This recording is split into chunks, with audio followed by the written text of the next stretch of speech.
24 দিনের যুদ্ধ শেষ, প্রয়াত হলেন সিপিএম এর সাধারণ সম্পাদক সীতারাম ইয়েচুরি।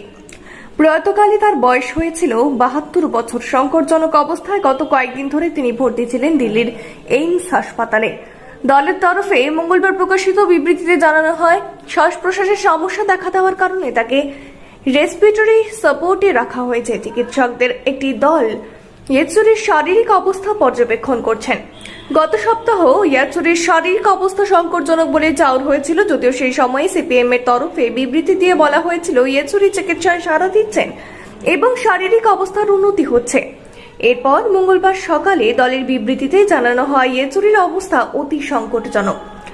গত 19 আগস্ট শ্বাসযন্ত্রে গুরুতর সংক্রমণ ধরা পড়ার পর সিপিএম এর সর্বভারতীয় সাধারণ সম্পাদককে ভর্তি করানো হয়েছিল দিল্লির all India institute of medical science এবং ফুসফুসে সংক্রমণ নিয়ে গত 20 আগস্ট থেকে দিল্লির এইমস হাসপাতালে ভর্তি ছিলেন ইয়েচুরি। তার আগে তার চোখের ছানি অপারেশন হয়েছিল, তারপর থেকে কখনো একটু উন্নতি হয়, আবার অবনতি হতে থাকে। গত 22 আগস্ট প্রয়াত বুদ্ধদেব ভট্টাচার্যের স্মরণ সভাতেও কলকাতায় হাজির থাকতে চেয়েও আসতে পারেননি। একটি ভিডিও বার্তা পাঠিয়েছিলেন তিনি।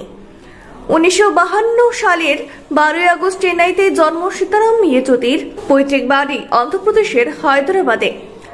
স্কুল শিক্ষা প্রথমে সেখানে। তেলুগু পরিবারে জন্মানো সীতারামের আদি বাড়ি অন্ধ্রপ্রদেশের কাকিনাড়ায়। বাবা সর্বেশ্বরে ছিলেন অন্ধ্রপ্রদেশের রোড ট্রান্সপোর্টের ইঞ্জিনিয়ার। হায়দ্রাবাদে বেড়ে ওঠা সীতারামের ইয়েচুরির পরবর্তীকালে শিক্ষা অর্থাৎ উচ্চশিক্ষার জন্য আসেন দিল্লিতে। রাজনীতির সঙ্গে তার সম্পর্ক শুরু হয় তখন থেকে।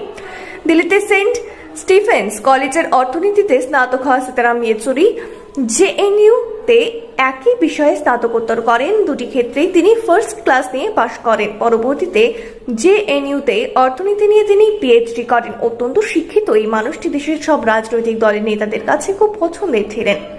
তার প্রয়াণে স্বাভাবিকভাবেই শোকের ছায়া নেমে এসেছে সব মহলে।